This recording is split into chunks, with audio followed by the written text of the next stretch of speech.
Good afternoon. आज हम polity का लेक्चर नंबर 2 पढ़ाने जा रहे हैं। लेक्चर नंबर फर्स्ट में जो चीज़ें हमने थोड़ी सी पढ़ाई थी उसको हम वहीं पे रोक करके कुछ और चीज़ें बता देना चाहते हैं, और वो आएगा 1-2 दिन से बाद से स्टार्ट होगा, दूसरे लेक्चर से, तीसरे लेक्चर से। तो फिर हम वहीं से कंटिन्यू करेंगे, लेकिन कुछ चीज़ें थोड़ा सा हम बता देना चाहते हैं कि हमारा जो पॉलिटी है उसका थोड़ा संवैधानिक विकास कैसे होता है भारत का, उसके बारे में थोड़ा जानना ज़रूरी है। तभी जा कर के आपको पॉलिटी समझ में आएगी अच्छे से। और हमारा मकसद है कि एक शॉर्ट नोट से आप सभी को बहुत ही अच्छे से आर ओ के लिए, यूपी-पीसीएस के लिए एंड यूपीएससी के लिए भी कंसेप्ट वाइज समझा दिया जाए। ठीक है, लल्ला क्लासेस में आपका स्वागत है। आशा करता हूँ कि आप लोग स्वस्थ होंगे, मस्त होंगे। अब हम स्टार्ट करते हैं, देखते हैं भारत का संवैधानिक विकास कैसे होता है। और तो देखिए, 2 तरीके से। जब भारत जो है उपनिवेश था, जब भारत इंग्लैंड का उपनिवेश था, तो पहले शुरू में कंपनी भारत पे शासन कर रही थी। कौन शासन कर रही थी बाबू? कंपनी। एक कंपनी थी, ईस्ट इंडिया कंपनी, वो शासन कर रही थी। तो उसको रेगुलेट किया जाने लगा कंपनी को सन 1773 से लेकर के 1853 तक। कंपनी को क्या किया गया बाबू? रेगुलेट किया गया। कब तक? सन 1773 से लेकर के 1853 तक रेगुलेट किया गया। अब रेगुलेट करने से भी नहीं हो पा रहा था, तो वहाँ की महारानी को लगा कि अब जो है शासन का जो सत्ता है अपने बागडोर में ले लेना चाहिए। तो 1858 से 1947 तक जो है उनके हाथों में बागडोर था। शासन का जो बागडोर था उनके हाथों में था। आगे हम देखना चाहते हैं कि कंपनी कब से कब तक थी बाबू? तो 1773 से लेकर के 1853 तक शासन करती है। और वहाँ की महारानी या ब्रिटिश ताज के अधिनियम 1858 से लेकर के 1947 तक जो अधिनियम थे वो क्या थे? ब्रिटिश ताज के अधिनियम होते थे। आप देखेंगे कलकत्ता सर्वोच्च न्यायालय की स्थापना सन 1774 में होती है। कब होती है बाबू? सन 1774 में होती है। ठीक है, कलकत्ता सर्वोच्च न्यायालय की जब भी स्थापना होगी तो सन 1774 में होगी। और पहला मुख्य न्यायाधीश जब बनेगा, एलिजा एम्पे बनेगा। कौन बनेगा बाबू? एलिजा एम्पे बनेगा। ठीक है, पहला मुख्य न्यायाधीश कौन बनेगा? एलिजा एम्पे बनेगा। और 3 अन्य न्यायाधीश बनाए गए थे जिनके नाम है चैम्बर्स, हाइड और स्टीफन। 3 बंदे और थे। तो शुरू में जब कलकत्ता में सर्वोच्च न्यायालय की स्थापना करी गई तो किस अधिनियम से किया गया था? 1773 के रेगुलेटिंग एक्ट से किया गया था। 1773 के रेगुलेटिंग एक्ट से जब आया तो उसी में 1774 में सर्वोच्च न्यायालय की स्थापना हुई कलकत्ता में। और 1774 एक ईस्वी था, सन था।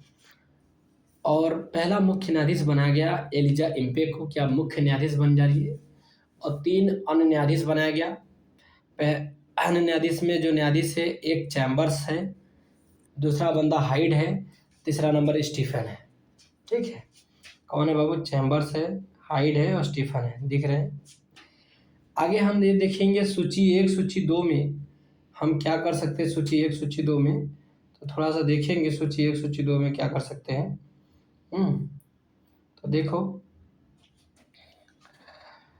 1773 का जो नियामक अधिनियम था या रेगुलेटिंग एक्ट था, उसमें ही नियंत्रण परिषद स्थापित किया गया था। उसमें ही क्या स्थापित किया गया था बाबू? नियंत्रण परिषद स्थापित किया गया था सन 1773 में। अब 1813 का चार्टर अधिनियम में क्या होता है, तो कुछ चीज़ें जानना जरूरी है, जो कि इंपॉर्टेंट क्वेश्चन से आते रहते हैं। सब सारे प्रीवियस ईयर के क्वेश्चन से बनाए गए नोट्स हैं ये हमारे। चार्टर अधिनियम से जो है इंग्लिश मिशनरियों को भारत में कार्य की अनुमति मिल जाती है। जो इंग्लिश मिशनरी है ना, कि भारत में कार्य करने की अनुमति मिलती है, तो 1813 के चार्टर अधिनियम से मिलती है ना। 1813 के चार्टर अधिनियम से क्या हुआ बाबू, इंग्लिश मिशनरियों को भारत में कार्य करने की अनुमति मिल गई। आगे हम देखेंगे नेक्स्ट चार्टर अधिनियम 1833, ठीक है। 1833 के चार्टर अधिनियम में जब देखेंगे बाबू, तो गवर्नर जनरल के परिषद में कानूनी सदस्य की नियुक्ति, तो जो गवर्नर जनरल की परिषद होती है तो उसमें कानूनी सदस्य भी बैठने लगे अब। तो ये बातें कब हुई, तो 1833 में होती है। सोचो कितने साल बाद कि गवर्नर जनरल की जो परिषद होती थी ना, उसमें जो है कानूनी सदस्य भी बैठ सकते हैं। आगे हम देखेंगे, कह रहा है किनसे भारत में अंग्रेजी शिक्षा की नींव पड़ी, क्या क्या ऐसे प्रावधान रहे हैं कि जिससे भारत में अंग्रेजी शिक्षा की नींव पड़ जाती है, तो हम उसके बारे में देखेंगे। तो देखिए क्या क्या प्रावधान रही हैं। जो प्रावधान थे वो आप ध्यान से देखते चलिए, ठीक है। प्रावधान जो थे वो आपको देखना ही पड़ेगा। तो चलिए देखते हैं कि अंग्रेजी शिक्षा की नींव भारत में जो पड़ी है। तो पहला 1813 के चार्टर अधिनियम से क्या हुआ बाबू कि कहा गया कि प्रतिवर्ष 1,00,000 रुपए खर्च का प्रावधान।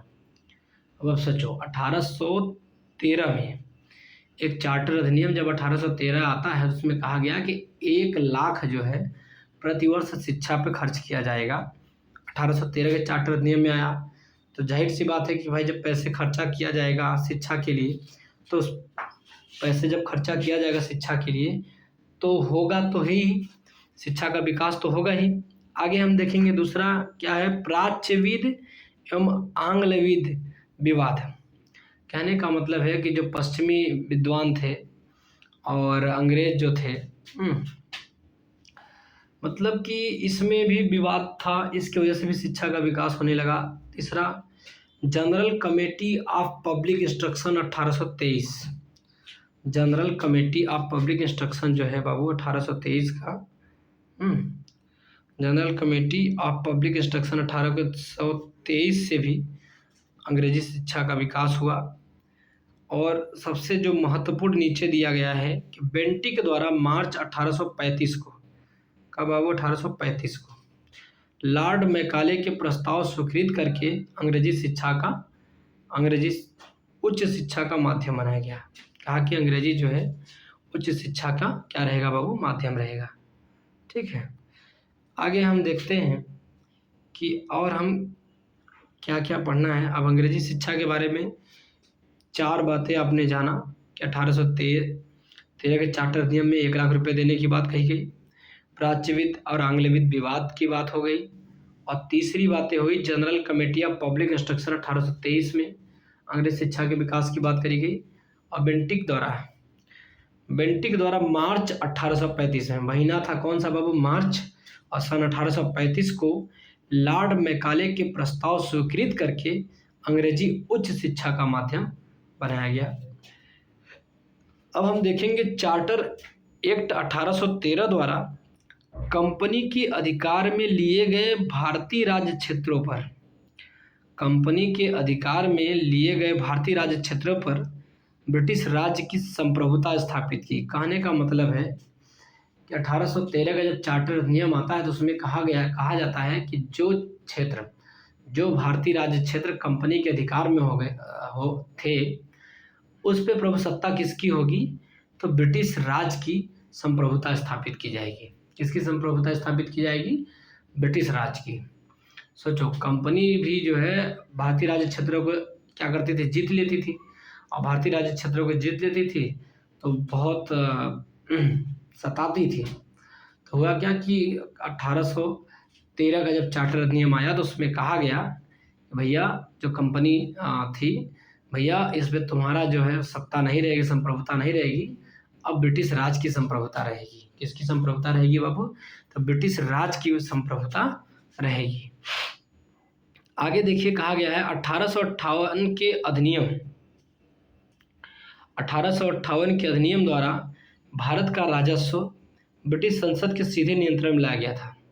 अब सोचो 1858 का जब अधिनियम आता है तो भारत का जो राजस्व था, जो पैसे थे, जो टैक्सेस से पैसे आते थे, वो सब सीधे सीधे ब्रिटिश संसद के अंतर्गत आया, सीधे सीधे उसके नियंत्रण में लाया गया।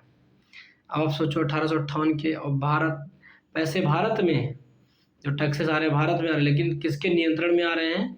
तो बाप कौन था उस समय पे? ब्रिटिश संसद। सोचो।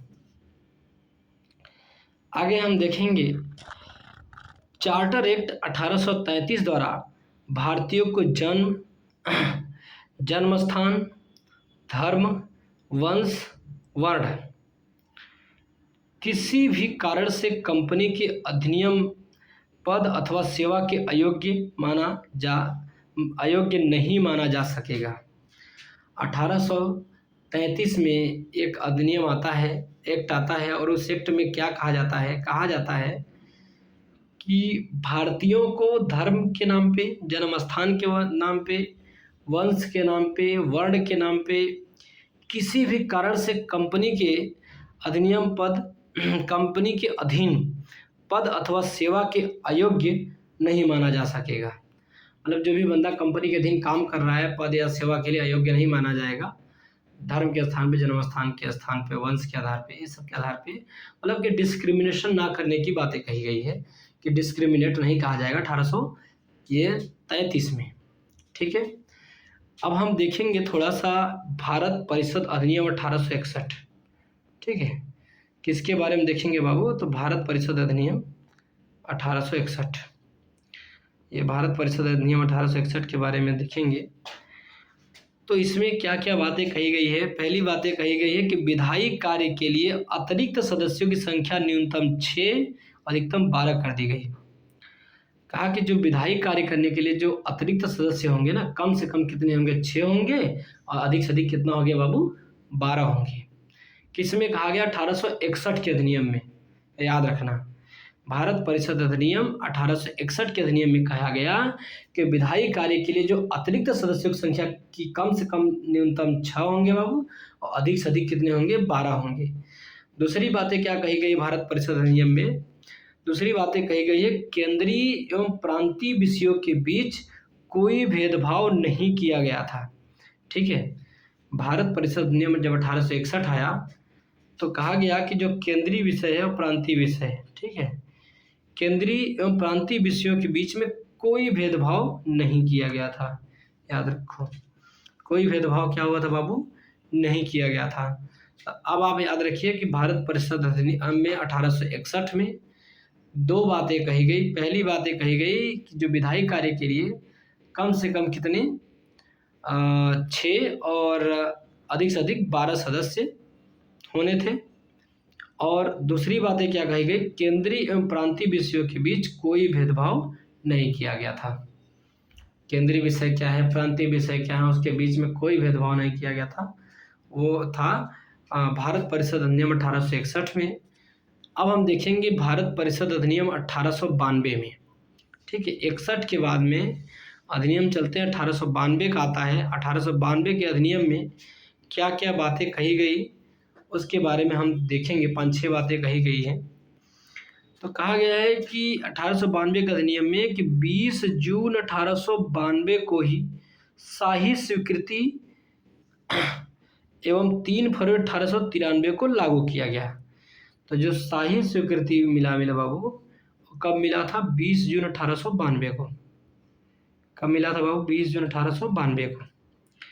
एवं 3 फरवरी को 1893 को लागू हो गया। ठीक है, 3 फरवरी 1893 को क्या हो जाता है बाबू? लागू हो जाता है। अब आप सोचिए, शाही स्वीकृति 20 जून 1892 को होता है और 3 फरवरी 1893 को लागू हो जाता है।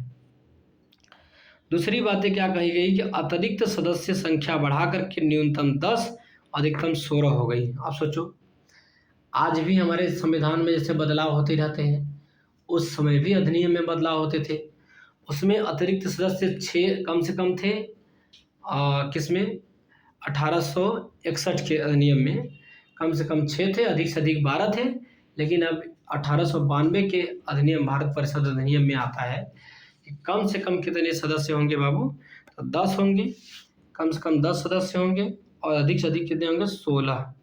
ठीक है, कम से कम कितने होंगे बाबू? 10, अधिक से अधिक कितने होंगे? 16 होंगे।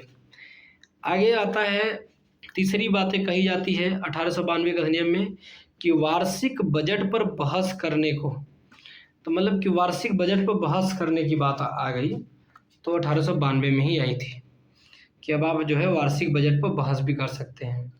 जो साल भर में जो बजट आती है ना, उस पर आप क्या कर सकते हैं बाबू? तो बहस भी कर सकते हैं। और चौथी बातें क्या कही गई? 6 दिन पूर्व नोटिस पर प्रश्न पूछने का अधिकार था, परंतु पूरक प्रश्न का अधिकार नहीं था।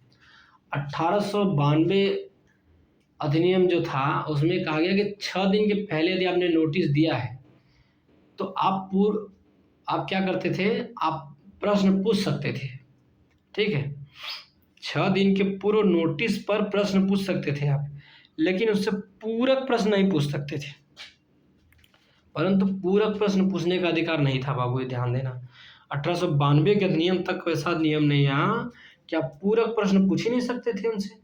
बस 6 दिन पहले आप नोटिस पर प्रश्न पूछ सकते थे।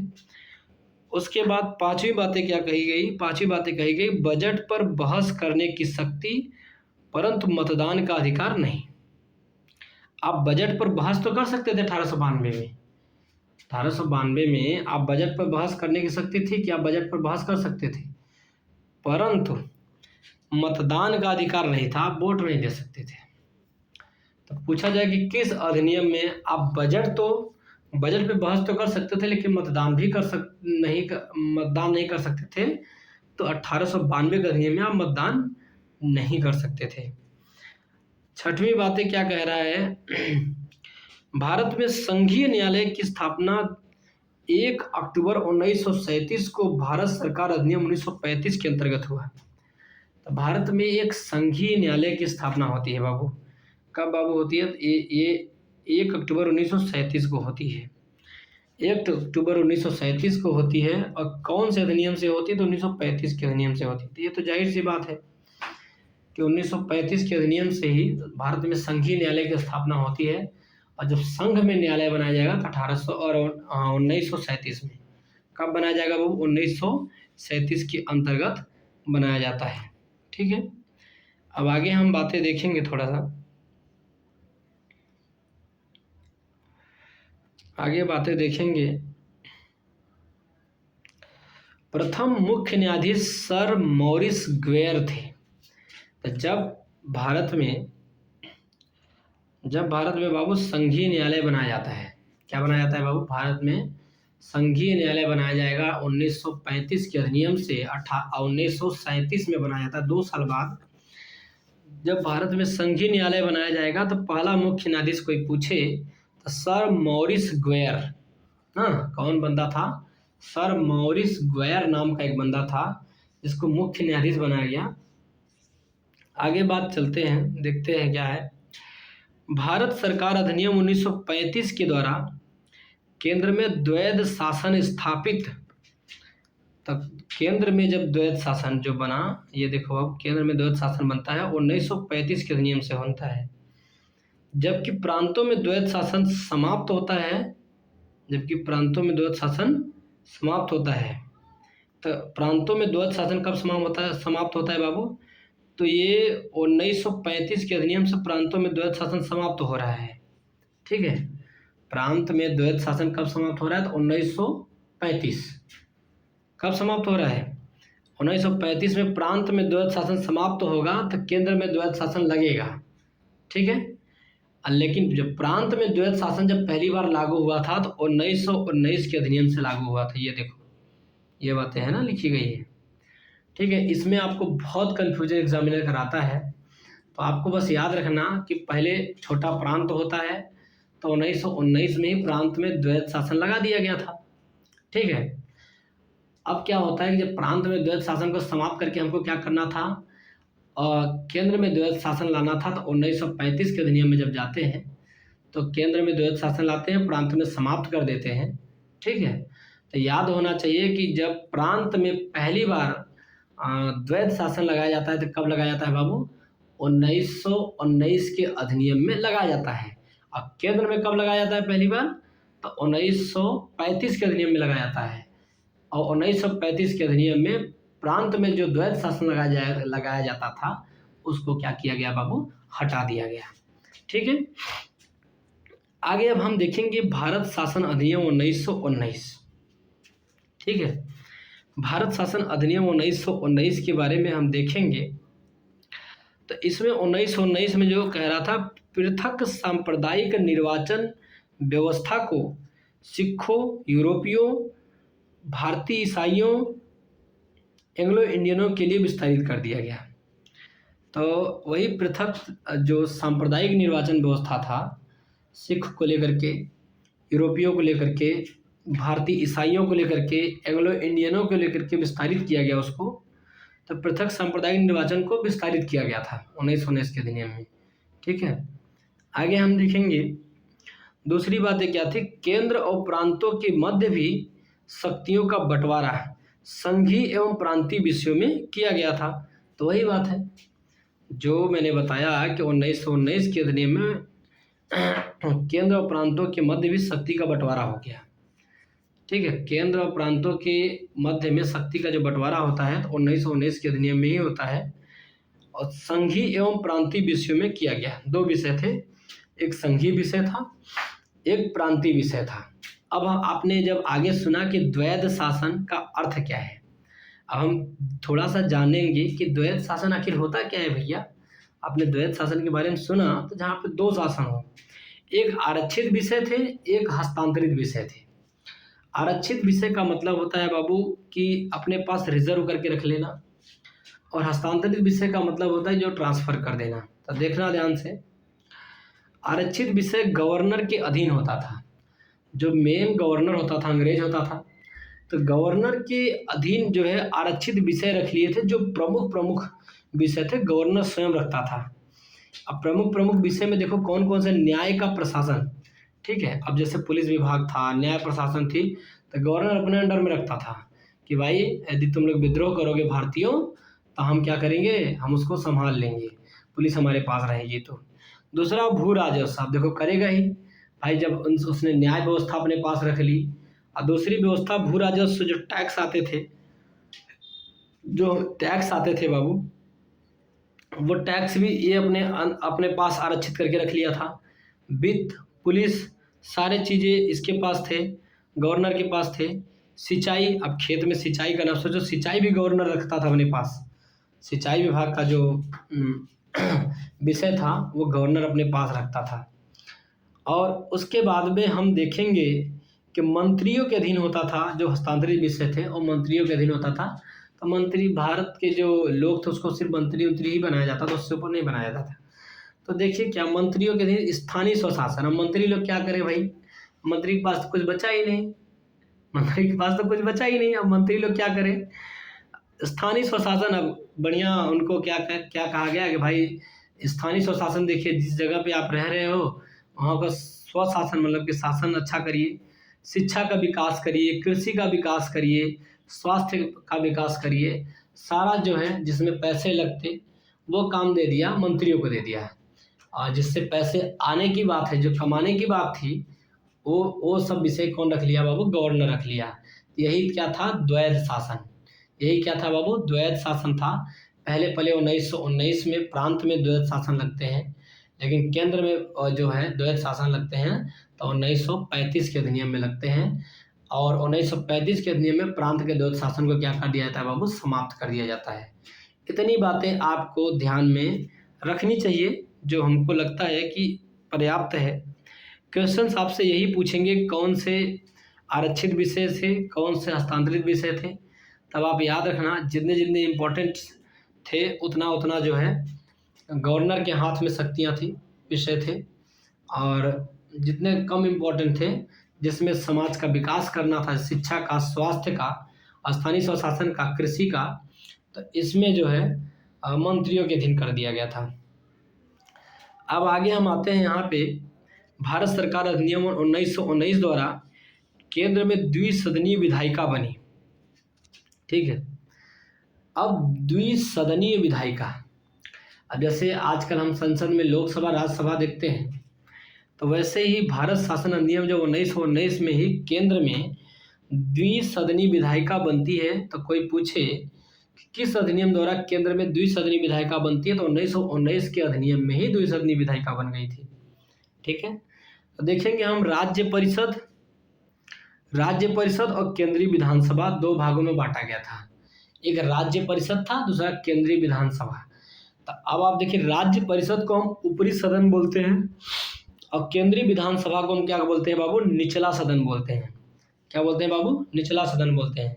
जैसे लोकसभा को हम निचला सदन बोलते हैं और राज्यसभा को हम ऊपरी सदन बोलते हैं, तो वैसे उस समय में राज्य परिषद को हम ऊपरी सदन बोलते थे और केंद्रीय विधानसभा को क्या बोलते थे बाबू? निचला सदन बोलते थे। अब जो राज्य परिषद का जो समय था वो 5 वर्ष था। कितना समय था बाबू? 5 वर्ष। यदि कोई बंदा ऊपरी सदन का सदस्य है तो 5 वर्ष जो है रह सकता था। और सदस्य संख्या क्या थी बाबू? 60 थी। सदस्य संख्या क्या थी बाबू? 60। हाँ, 60 सदस्य होते थे राज्य परिषद में। 33 लोग निर्वाचित होते थे और 27 लोग क्या होते थे बाबू? मनोनीत होते थे। 33 लोग राज्यसभा में निर्वाचित होते थे और 27 लोग क्या होते थे बाबू? मनोनीत होते थे। कुल 60 लोग थे और अवधि कितना था? 5 वर्ष का था। अब हम केंद्रीय विधानसभा निचला सदन के बारे में देखेंगे तो इनकी अवधि कितनी थी बाबू? 3 वर्ष की थी। कितने अवधि थे बेचारे? 3 वर्ष की थी। सदस्य संख्या 140 थी। तो आपको भी मालूम है कि लोकसभा में सदस्यों की संख्या ज़्यादा है, तो उस समय भी केंद्रीय विधानसभा में सदस्यों की संख्या कितनी थी बाबू? 140 लोग थे, जिसमें से 100 लोग निर्वाचित होकर के आना था और 40 लोग क्या थे? मनोनीत थे। 100 लोग क्या थे बाबू? निर्वाचित थे और 40 लोग क्या थे बाबू? मनोनीत थे। अब हम आगे देखेंगे कि भारत सरकार अधिनियम 1919 में कुछ और बातें कही गई थी, उसके बारे में देखना है हमको। तो यहाँ पे देखेंगे कि भारत सरकार अधिनियम 1919 का सीमित महिलाओं को मताधिकार प्रदान किया गया। सचो, पहली बार जो महिलाओं को मताधिकार प्राप्त किया गया तो सीमित, कैसा मताधिकार, कैसा वोट देने का अधिकार दिया गया? सीमित मात्रा में महिलाएं अधिकार वोट दे सकती थी। 1919 के अधिनियम में शुरुआत हो गई थी कि महिलाएं जो है पहली बार जो है सीमित मात्रा में वोट दे सकती हैं।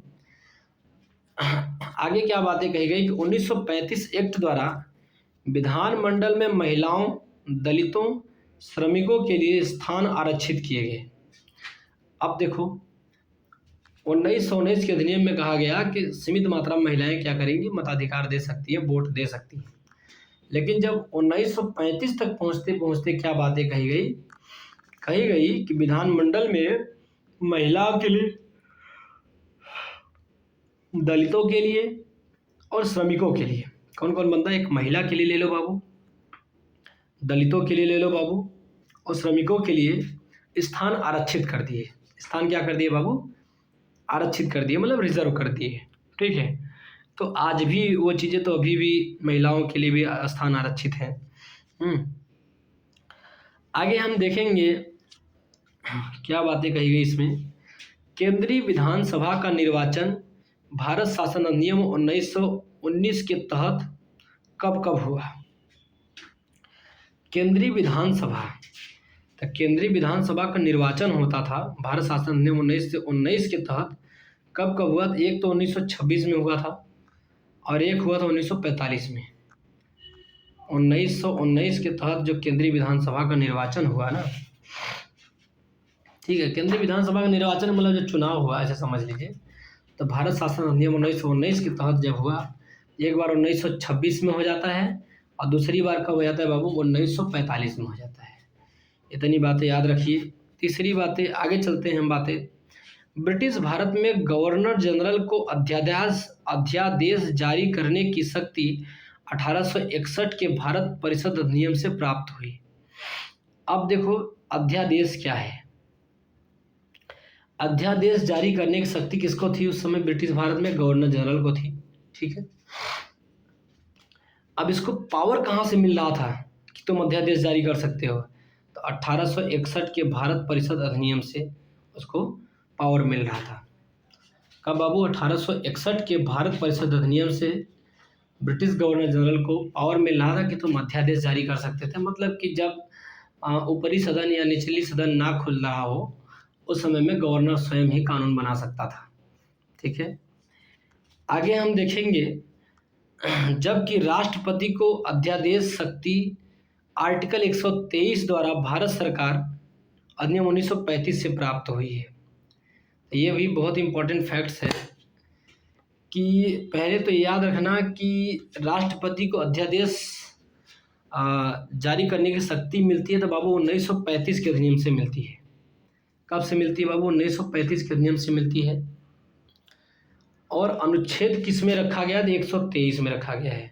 और जारी कौन करता है अध्यादेश? तो राष्ट्रपति जारी करता है। अब पहले कौन जारी करता था अध्यादेश? तो 1861 में ऐसा रूल आया था कि गवर्नर जो होगा वो अध्यादेश जारी करेगा। 1861 के भारत परिषद अधिनियम से उसको पावर मिल रहा था। राष्ट्रपति को कहाँ से मिलता है? तो 1935 के एक्ट से मिलता है। और आर्टिकल किस में रखा गया बाबू? 123 में। और कौन अध्यादेश जारी कर सकता है इस समय बाबू? तो राष्ट्रपति अध्यादेश जारी कर सकता है। ठीक है, कोई दिक्कत नहीं है। देखो बाबू, हम जैसे इंसान ही PCS भी पास होते हैं, ROR भी पास होते हैं, UPSC पास होते हैं। तो आप क्यों नहीं कर सकते? आप भी कर सकते हो, बस ध्यान से सुनने की बात है। जो बंदा अपने आप को कंसंट्रेट करके हमारी क्लास कर लेता है तो दावा के साथ मैं कह रहा हूँ कि GS उसके लिए बाधा नहीं आएगी। अब आप GS के लिए मत सोचना। हमने GS बहुत साल पढ़ी है और GS में मैं प्रदेश भी टॉप कर चुका हूँ, कईयों बार टॉप कर चुका हूँ। तो इसलिए हमें इसको पढ़ाने का एक तजुर्बा है। ये हमारे नोट्स हैं, हैंड रिटन नोट्स मैंने बनाए और मैं आपको शॉर्ट में तैयारी करा दे रहा हूँ। अच्छे से तैयार कर लो आप लोग। और ज़्यादा कुछ तो नहीं कहूँगा, लेकिन इतना ज़रूर कहूँगा बाबू कि you have to be careful for your study. Okay, अब देखिए संवैधानिक निरंकुशता का सिद्धांत क्या है? किसका बाबू? संवैधानिक निरंकुशता का सिद्धांत 1935 के अधिनियम से प्रवृत्त हुआ था। जो संवैधानिक निरंकुशता का सिद्धांत है बाबू, तो 1935 के अधिनियम से प्रवृत्त हुआ था। कोई पूछे कि संवैधानिक निरंकुशता का जो सिद्धांत प्रवृत्त हुआ था कब से हुआ था बाबू? तो 1935 के अधिनियम से हुआ था। ठीक है, आगे हम चल देखते हैं। केंद्र और राज्यों के मध्य शक्तियों का विभाजन 1935 के अधिनियम से हुआ। तो केंद्र और राज्य के मध्य शक्ति का विभाजन 1935 के अधिनियम से हुआ, तो पहले ही बता दिए थे। केंद्र और राज्यों के मध्य जो शक्ति का विभाजन हुआ 1935 के अधिनियम से हुआ। इसमें संघीय सूची, राज्य सूची और समवर्ती सूची का विभाजन हुआ। ठीक है, जब केंद्र और राज्य के मध्य शक्ति को बांटना था तो 1935 के अधिनियम से जब बांटा गया तो संघीय सूची में बांटा गया, राज्य सूची में बांटा गया और समवर्ती सूची में बांटा गया। ठीक है, इसके साथ ही अवशिष्ट शक्तियां गवर्नर जनरल को दी गई। कहा गया कि जो अवशिष्ट शक्तियां होगा वो किसको दिया जाएगा बाबू? गवर्नर जनरल को दिया गया है। ठीक है, कोई दिक्कत नहीं होना चाहिए। तो केंद्र और राज्यों के मध्य शक्ति बांटी गई कब? 1935 के अधिनियम से। 3 भागों में बांटा गया, एक संघीय सूची में बांटा गया, एक राज्य सूची में बांटा गया, एक समवर्ती सूची में बांटा गया और जो अवशिष्ट शक्तियां दी गई गवर्नर जनरल को दिया गया। ठीक है, 1935 के अधिनियम द्वारा बर्मा को भारत से अलग किया गया था। तो उस दिन भी पॉलिटी के फर्स्ट लेक्चर में भी बता दिए थे कि बर्मा को भारत से अलग जब किया गया तो 1935 के अधिनियम से द्वारा ही क्या कर दिया गया था बाबू? अलग कर दिया गया था, सेपरेट कर दिया गया था। कोई दिक्कत? उसको सेपरेट कर दिया गया था। अब आगे हम देखेंगे संविधान सभा एवं संविधान निर्माण की प्रक्रिया। ठीक है मेरे बाबू, तो संविधान सभा और संविधान निर्माण की प्रक्रिया के बारे में थोड़ा सा हम जानेंगे। संविधान सभा का विचार सर्वप्रथम प्रस्तुत किया गया था स्वराज पार्टी में 1934 में MN राय द्वारा। ठीक है, MN राय एक बढ़िया सा विद्वान आदमी थे। 1934 में उन्होंने क्या एक प्रस्ताव रखा है, विचार किया कि संविधान सभा बनेगा। तो संविधान सभा बनाने का जो विचार सर्वप्रथम प्रस्तुत किया गया था स्वराज पार्टी ने किया था 1934 में। कौन सी पार्टी ने किया था बाबू? स्वराज पार्टी ने। कब किया बाबू? 1934 में किया। और उनका नाम क्या था बाबू? M.N. राय। M.N. राय। तो याद रखना कि संविधान सभा का विचार सर्वप्रथम प्रस्तुत करने वाला बंदा कौन था? M.N. राय था। कब किया गया? 1934 में। पार्टी कौन थी? स्वराज पार्टी। संविधान का निर्माण करने का प्रस्ताव दिया। और देखो विचार तो M.N. राय, लेकिन संविधान निर्माण करने का जब प्रस्ताव दिया गया क्रिप्स मिशन द्वारा 1942 में, संविधान सभा द्वारा। ठीक है, तो क्रिप्स मिशन आया था 1942 में। कौन आया था बाबू? 1942 में क्रिप्स मिशन आया था। ठीक है, 1942 में कौन आया था बाबू? क्रिप्स मिशन आया था। 1942 में क्रिप्स मिशन आया। उसने क्या किया? उसने कह दिया कि संविधान का निर्माण करने का प्रस्ताव किया, आप संविधान निर्माण कर सकते हो। भारतीयों को कहा, तो संविधान सभा द्वारा मिल करके कहा गया कि भारतीयों का निर्माण और संविधान का निर्माण कर सकते हो। आगे हम चलते हैं।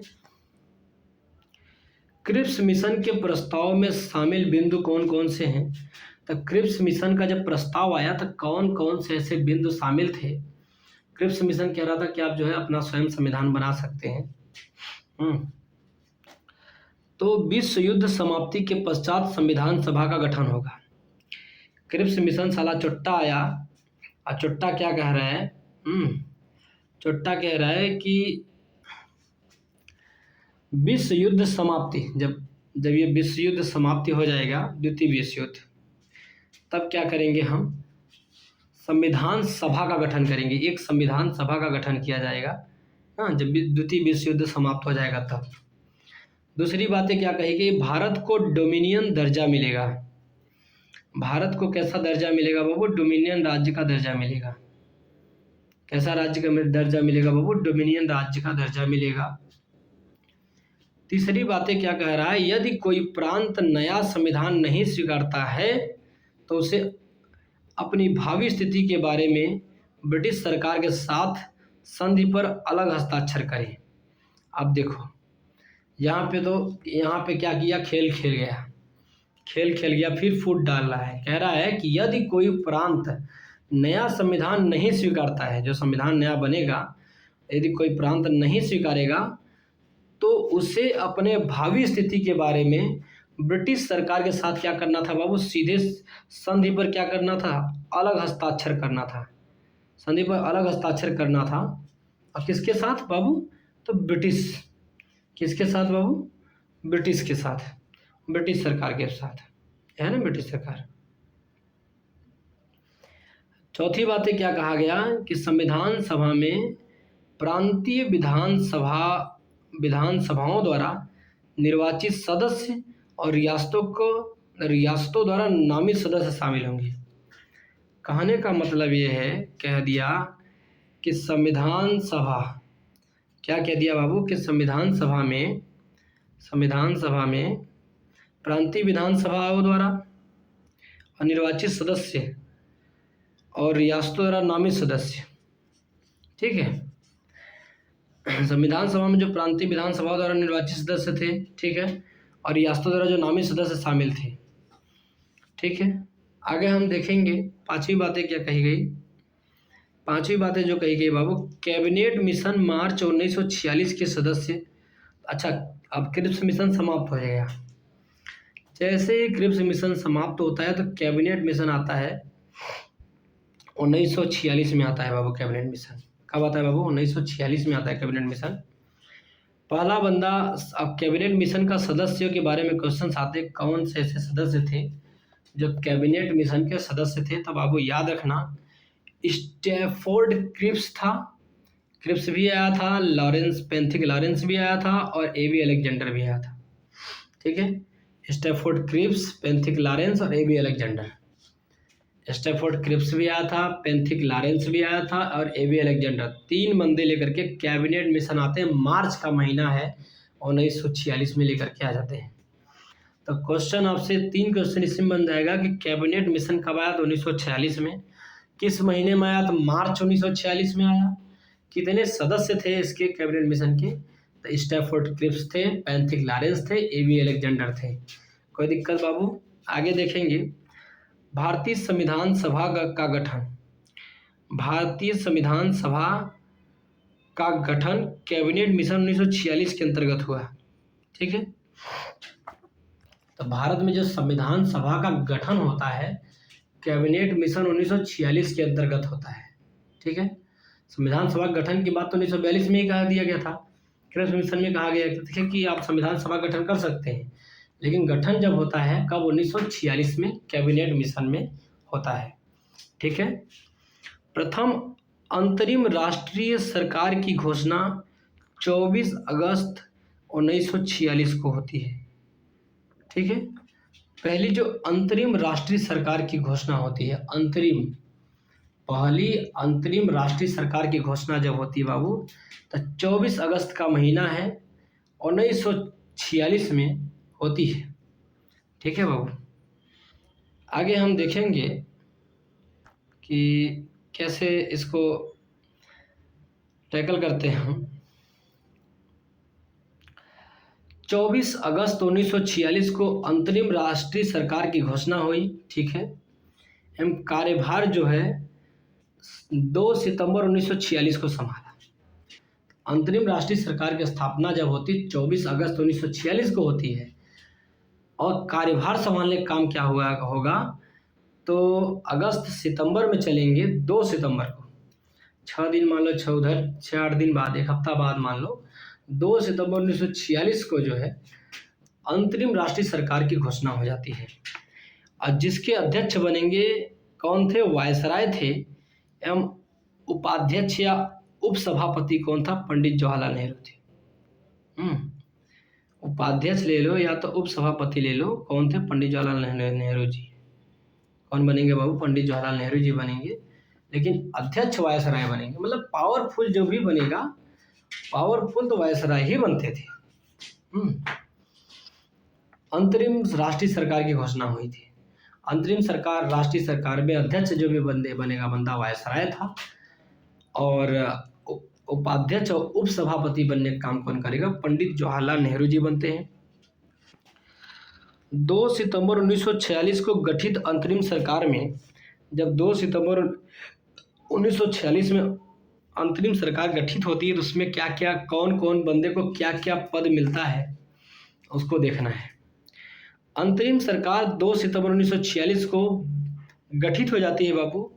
उसमें शिक्षा मंत्री सी राजगोपालाचारी को मिलता है। अब राजगोपालाचारी पढ़े लिखे थे भाई, शिक्षा मंत्री उनको दे दिया गया कि आप सब शिक्षा मंत्री बन जाइए राजगोपालाचारी जी। ठीक है, राजगोपालाचारी जी शिक्षा मंत्री बन गए। अब श्रम लेबर मंत्री जो बनाया जाता है जगजीवन राम को। अब बेचारा जगजीवन राम जो है लेबर बन जाते हैं, लेबर मंत्री बन जाते हैं। बहुत मेहनत करे हैं जगजीवन राम। राम भगवान तो भाई ऐसे तो पैदा नहीं हुए थे, बहुत मेहनत करते। तो कहने का मतलब है कि याद रखना कि श्रम करने की जब भी बात आएगी तो राम भगवान कहते हैं कि आप परिश्रम करो, श्रम करो। तो वैसे ही आप याद रखिए कि जगजीवन राम जो है श्रम मंत्री थे। क्या थे बाबू? श्रम मंत्री थे। और खाद्य कृषि मंत्री थे राजेंद्र प्रसाद। ठीक है, जो भी राजेंद्र प्रसाद थे वो खाद्य और कृषि मंत्री थे। राजेंद्र प्रसाद जी को ऐसा था कि बंदा कृषि के विकास करना है और खाद्य का विकास करना है, तो उसके लिए जो है राजेंद्र प्रसाद को बनाया गया था। जबकि सर्वपल्ली राधाकृष्णन इस सरकार के सदस्य नहीं थे। तो कोई पूछे कि क्या अंतरिम सरकार के सदस्य सर्वपल्ली राधाकृष्णन थे? तो जी नहीं। सर्वपल्ली राधाकृष्णन को ठीक है बाबू। तो अंतरिम सरकार के सदस्य कौन था, कौन नहीं था बाबू? तो डॉक्टर सर्वपल्ली राधाकृष्णन जो थे अंतरिम सरकार के सदस्य नहीं थे। आगे बात चलती है जून 1945 के बेवेल योजना के प्रस्ताव। अब जून 1945 में एक बेवेल योजना का प्रस्ताव आता है, लॉर्ड बेवेल योजना आता है। जून का महीना है 1945 में, गर्मी में एकदम बिगला गया है बेवेल जो है। बेवेल जो है क्या करता है बाबू? गर्मी में एकदम बिगला जाता है। तभी आता है जून 1945 में अपना प्रस्ताव लेके आता है, कहता है कि कार्यकारी परिषद में मुसलमान एवं हिंदुओं की संख्या बराबर हो जाए। अब आप देखो, जो कार्यकारी परिषद थी, कहता है, बेवेल कहता है कि उसमें मुसलमान और हिंदू क्या हो जाना चाहिए बाबू, बराबर हो जाने चाहिए। मुसलमान हिंदू को बराबर कर रहा है वहाँ करके बेवेल। दूसरी बातें क्या कह रहा है, वायसराय तथा कमांडर इन चीफ को छोड़कर सभी सदस्य परिषद भारतीय होंगे। देखा, अब ये बात यहाँ तक चल गई। फिर भी वायसराय और कमांडर इन चीफ वो क्या सोचते थे कि भारतीय लोग शासन करने में अक्षम है। वो सब बड़ा माइंडेड बनते, पढ़े लिखे बनते थे। तो वो सब चाहते थे कि भारतीय लोग जो है वायसराय के पद पे ना हो, कमांडर इन चीफ के पद पे ना हो, उसको छोड़ करके 2 पद, एक वायसराय का पद छोड़ करके, एक कमांडर इन चीफ का पद छोड़ करके सभी सदस्य भारतीय होंगे, कोई दिक्कत नहीं है। कौन कह रहा है, ये बेवेल योजना में बातें कही जा रही है। तीसरी बातें कही जा रही है कि राजनीतिक एवं संवैधानिक गतिरोध दूर करना उद्देश्य था। उद्देश्य क्या था कि जो राजनीतिक गतिरोध थे, संवैधानिक गतिरोध था, उसको क्या करना था, दूर करना उद्देश्य था। ठीक है, बेवेल योजना में राजनीतिक और संवैधानिक गतिरोध को दूर करने के लिए बेवेल योजना लाया गया था। आगे हम बातें देखेंगे। इसका उद्देश्य कहीं से भी हिंदू मुस्लिम एकता को दृढ़ करना नहीं था। बेवेल योजना का उद्देश्य कहीं से भी ऐसा नहीं था कि जो हिंदू मुस्लिम एकता को दृढ़ कर सके, मजबूत कर सके, ऐसा नहीं था। ठीक है, आगे हम देखेंगे संविधान सभा। अब संविधान सभा के बारे में थोड़ी सी बातें जानेंगे कि वयस्क मताधिकार पर नहीं थी। ठीक है, संविधान सभा जो है वयस्क मताधिकार पर नहीं थी। जो वयस्क मताधिकार के लोग होते हैं उससे संविधान सभा नहीं थी। अप्रत्यक्ष निर्वाचन का परिणाम था जो हमारा संविधान बनाया गया, उसमें तो पहली बात तो वयस्क मताधिकार नहीं था।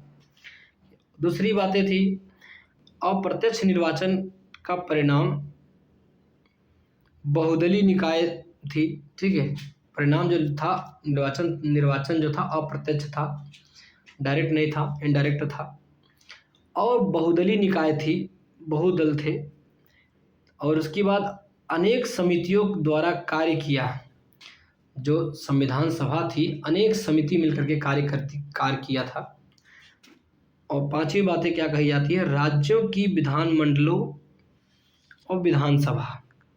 ठीक है बाबू, राज्यों की विधानमंडलों और विधानसभाओं का उपयोग निर्वाचक मंडल के रूप में होता है। ठीक है, राज्यों की विधानमंडलों विधानसभाओं का उपयोग निर्वाचक मंडल के रूप में। ठीक है, जो राज्य की विधानमंडल विधानसभाओं का जो उपयोग होता था ना, और निर्वाचक मंडल के रूप में उपयोग होता था। ठीक है, आगे हम बातें देखेंगे। आगे क्या कह रहा है, इसकी चुनाव प्रक्रिया 1935 के एक्ट के 6वीं अनुसूची पर आधारित थी। जो विधानसभा थी उसकी चुनाव प्रक्रिया जो थी 1935 के एक्ट, कब से बाबू, 1935 के एक्ट के कौन से अनुसूची बाबू, 6वीं अनुसूची पे। किस अनुसूची पर आधारित था, तो 1935 के एक्ट से 6वीं अनुसूची पर आधारित थी। ठीक है, अल्पसंख्यक समुदाय जैसे ईसाई, एंग्लो इंडियन, ईसाई को ले लो बाबू, ठीक है, एंग्लो इंडियन को ले लो, पारसी को ले लो, पर्याप्त प्रतिनिधित्व दिया गया था। किसको किसको प्रतिनिधित्व दिया गया था बाबू, ईसाई को दिया गया था, ईसाई को दिया गया, एंग्लो इंडियन को दिया गया, पारसी को आदि को पर्याप्त प्रतिनिधित्व दिया गया था संविधान सभा में। एंग्लो इंडियन को भी प्रतिनिधित्व दिया गया था, ईसाइयों को भी दिया गया था, और पारसी को भी प्रतिनिधित्व दिया गया था संविधान सभा में, ध्यान रखना। आगे बात क्या कह रहा है, अस्थायी अध्यक्ष। जब संविधान सभा बनता है तो उसमें अस्थायी अध्यक्ष थे सच्चिदानंद सिन्हा जी। 9 दिसंबर 1946 को सच्चिदानंद सिन्हा जी को 9 दिसंबर 1946 को अस्थायी अध्यक्ष बना दिया जाता है। अब 2 ही दिन बाद, कितने दिन बाद बाबू, 2 ही दिन बाद डॉक्टर राजेंद्र प्रसाद जो बनते हैं वो स्थायी अध्यक्ष बनते हैं 11 दिसंबर 1946 को। महीना वही है, सन वही है, लेकिन दिन 2 दिन बाद 9 दिसंबर को जो है सच्चिदानंद सिन्हा जी अस्थायी अध्यक्ष बनते हैं। अब कोई बंदा अस्थायी था, उसको स्थायी किया गया था 2 तारीख को, मतलब कि 2 दिन बाद 11 तारीख को, 11 दिसंबर को डॉक्टर राजेंद्र प्रसाद को ही स्थायी अध्यक्ष बनाया गया था। अब प्रथम अस्थायी उपाध्यक्ष थे फ्रैंक एंथोनी। फ्रैंक एंथोनी नाम का बंदा है जिसको संविधान सभा का प्रथम अस्थायी उपाध्यक्ष बनाया गया था, जो वो भी अस्थायी उपाध्यक्ष थे। स्थायी उपाध्यक्ष किसको बनाया गया था बाबू? तो एस.सी. मुखर्जी को बनाया गया था। किसको बनाया गया था बाबू? तो एस.सी. मुखर्जी। संविधान सभा जो थी, अंतरिम सरकार की जो संविधान सभा बनती है बाबू, तो संविधान सभा में प्रथम अस्थायी उपाध्यक्ष की बात करें तो अंग्रेज था, फ्रैंक एंथोनी था। और प्रथम स्थायी अध्यक्ष की बात करें तो एच.सी. मुखर्जी नाम का बंदा आता है, जो कि उपाध्यक्ष था, याद रखना। ठीक है, आगे क्या बातें कही गई देखते हैं। जवाहरलाल नेहरू ने उद्देश्य प्रस्ताव 13 दिसंबर 1946 को, कब बाबू? 13 दिसंबर 1946 को। बैठक कौन थी? 5वीं बैठक में रखा गया था। तो जवाहरलाल नेहरू ने जो उद्देश्य प्रस्ताव रखा, कौन सा प्रस्ताव रखा? उद्देश्य प्रस्ताव। कब रखा बाबू? 13 दिसंबर 1946 को रखा, 5वीं बैठक में रखा गया, जिसे जो है क्या करेगा बाबू? जिसे 22 जनवरी 1947 को क्या किया गया बाबू? पारित किया गया। कब? 22 जनवरी 1947 को पारित किया। तो कोई पूछे कि उद्देश्य प्रस्ताव कब पारित किया जाता है बाबू? तो 22 जनवरी 1947 को उद्देश्य प्रस्ताव पारित होता है। हमारा उद्देश्य से लेकर के आते हैं कि हमारा उद्देश्य प्रस्ताव क्या है। तो उद्देश्य प्रस्ताव जो लेकर आते हैं 22 जनवरी का दिन है और 1947 में, हाँ। अब 13 दिसंबर 1946 को उद्देश्य प्रस्ताव जवाहरलाल नेहरू ने पेश किया था, याद रखना। 13 दिसंबर से जाते हैं 22 जनवरी। 13 दिसंबर 1946 से 22 जनवरी 1947 में पारित हो जाता है उद्देश्य प्रस्ताव। बैठक कौन थी बाबू? 5वीं बैठक थी। आगे बात करते हैं, संविधान निर्माण में कुल कितना लगा बाबू? तो 2 वर्ष लग गए, 11 महीने लग गए और 18 दिन लग गए बाबू। 2 वर्ष 11 महीना 18 दिन का समय लग गया।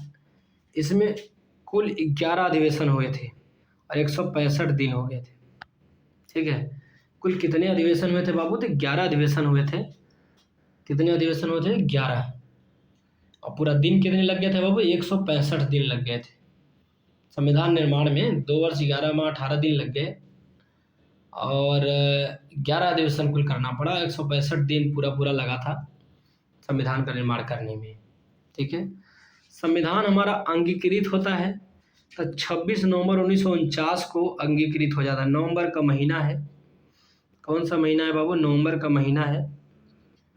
नवंबर का महीना है और ये देखो 26 नवंबर 1949। ठीक है बाबू, तो 26 नवंबर 1949 ये नवंबर का महीना है।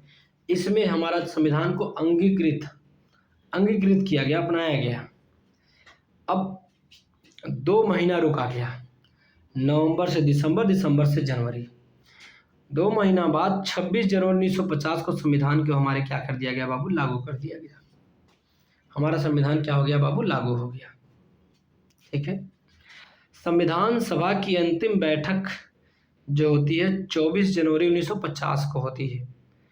24 जनवरी 1950 को संविधान सभा की अंतिम बैठक होती है। ठीक है, 24 जनवरी 1950 को संविधान सभा की अंतिम बैठक होती है। भारतीय संविधान को 26 नवंबर 1949 को किसके द्वारा अधिनियमित, है ना, क्या कह रहा है? भारतीय संविधान को 26 नवंबर 1949 को किसके द्वारा अधिनियमित किया गया? तो संविधान सभा द्वारा 11वें अधिवेशन में। ठीक है, अधिनियमित किया गया था, संविधान सभा द्वारा किया गया था और 11वें अधिवेशन में किया गया था बाबू। किस अधिवेशन में किया गया था बाबू? 11वें अधिवेशन में किया गया था। ये बातें हम समझ गए हैं और अब देखेंगे कि B.R. अम्बेडकर का संविधान सभा में निर्वाचन बम्बई प्रेसिडेंसी से हुआ था। ठीक है, ये बी आर अम्बेडकर जी हैं। कौन है बंदा? बी आर अम्बेडकर का संविधान सभा में जो निर्वाचन हुआ था तो किस प्रेसिडेंसी से हुआ था बाबू? तो जो प्रेसिडेंसी थी बम्बई प्रेसिडेंसी से। किस प्रेसिडेंसी से हुआ था वो? बम्बई प्रेसिडेंसी से हुआ था। ठीक है, तो वो सोचो बी आर अम्बेडकर, बी से बी आर अम्बेडकर, बी से बम्बई प्रेसिडेंसी से संविधान सभा का में निर्वाचन हुआ था इनका। प्रथमतः निर्वाचन पूर्वी बंगाल से हुआ, किंतु विभाजन पश्चात यह क्षेत्र पाकिस्तान में चला गया। तो मतलब कि डॉक्टर बी आर अम्बेडकर का पहली बार जो है निर्वाचन हुआ था पूर्वी बंगाल से। कहाँ से हुआ था बाबू? पूर्वी बंगाल से हुआ था। लेकिन जब भारत का विभाजन हो गया, विभाजन हुआ तो जो है यह क्षेत्र जो है पूर्वी बंगाल कहाँ चला गया? पाकिस्तान क्षेत्र में चला गया। तो पाकिस्तान से तो निर्वाचन होगा नहीं बी आर अम्बेडकर का, तो बी आर अम्बेडकर का तब निर्वाचन कहाँ से हुआ बाबू? तब बम्बई प्रेसिडेंसी से होगा। कोई दिक्कत नहीं होना चाहिए। 18वीं बात कह रही है कि एक संविधान एक मशीन की तरह बेजान वस्तु है। इसमें वे लोग जीवन फूंकते हैं जिनके लिए राष्ट्रहित ही सर्वोपरि है। तो डॉक्टर राजेंद्र प्रसाद अब भाई पढ़ा लिखा बंदा, विद्वान तो था ही, इसने ये बातें कह दी कि संविधान एक बेजान वस्तु है, एक मशीन की तरह है। इसमें वे लोग जान फूंकते हैं, कौन? जिनके लिए राष्ट्रहित ही सर्वोपरि है। जिनके लिए राष्ट्रहित सर्वोपरि है वही संविधान में जान फूंकते हैं। ये ऐसा कहने की बात कौन बंदा कहता है? तो डॉक्टर राजेंद्र प्रसाद जी कहते हैं। ठीक है, आगे बात कही गई कि अपनी राष्ट्रवादी प्रतिक्रिया में भारतीय संविधान निर्माताओं ने अल्पसंख्यकों के हितों तथा भावनाओं के महत्व को कम आंका। आइवर जेनिंग्स नाम का एक बंदा है, इसके पेट में चूल आ रही है। क्या कहना चाह रहा है आइवर जेनिंग्स? कह रहा है कि अपनी राष्ट्रवादी प्रतिक्रिया में भारतीय संविधान निर्माताओं ने अल्पसंख्यकों के हितों तथा भावनाओं के महत्व को कम आंका है। देखो इसमें भड़काना चाह रहा है ये, हाँ, कि अपनी राष्ट्रवादी प्रतिक्रिया में भारतीय संविधान निर्माताओं ने अल्पसंख्यक के हित की बात, अल्पसंख्यक के हित और उनके भावनाओं को कम आंका है, ऐसी बातें आइवर जेनिंग्स कहता है। ये क्या कह रहा है? ये भड़काना चाहता है। आगे बात क्या कह रही है कि संविधान सभा कांग्रेस थी और कांग्रेस भारत था, ग्रैनविल ऑस्टिन नाम का बंद था। अब देखो, एक कहते हैं ना बाबू कि आस्तीन का सांप होना। क्या होना बाबू? आस्तीन का सांप होना। ठीक है बाबू, आस्तीन का सांप होना का मतलब समझ ले, याद रखना कि संविधान सभा कांग्रेस थी और कांग्रेस भारत था, ग्रैनविल ऑस्टिन नाम का बंदा कह रहा था संविधान सभा ही कांग्रेस थी और कांग्रेस ही भारत था। कौन बंदा किया था? ग्रैनविल ऑस्टिन नाम का बंदा किया था। आगे हम देखेंगे संविधान सभा में कुल कितनी महिलाएं थी? तो 15 महिला सदस्य थी। जो संविधान सभा बना उसमें कुल 15 महिला सदस्य थी। आज का लेक्चर ओवर होता है।